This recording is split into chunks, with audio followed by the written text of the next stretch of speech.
Dossier qu'on a travaillé il n'y a pas très longtemps de ça, un dossier qui était quand même crunchy.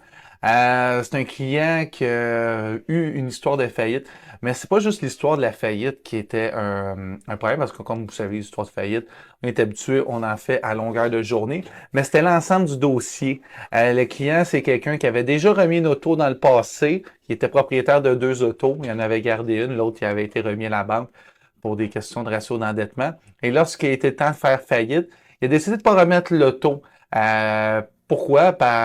Premièrement, par peur de se ramasser à pied, parce que c'est sûr et certain que c'est stressant de savoir qu'on va être à pied puis qu'on doit aller travailler.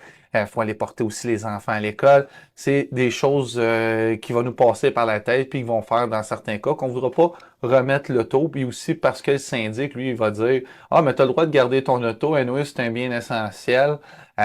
Puis certains syndics, ben, vu qu'ils ne font pas affaire avec des concessionnaires, connaissent pas trop un peu comment va fonctionner le financement automobile.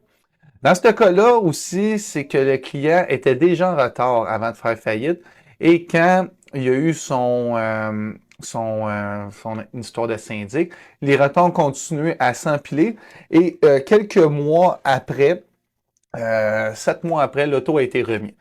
Là, qu'est-ce qui se passe dans ce cas-là? C'est sûr que quand on envoie le dossier, il va être refusé automatiquement par le système.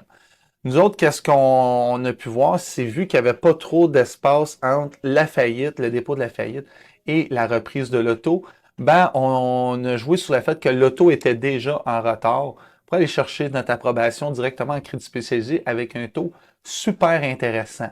Qu'est-ce qu'il a fait aussi, c'est que notre client, au lieu de se ramasser avec une approbation en troisième chance au crédit à 29%, il est parti avec une auto à 16% d'intérêt. Tu veux en apprendre plus sur le financement automobile? Suis-moi sur TikTok ou si tu veux être mon prochain client VIP, va sur mon lien directement en bio.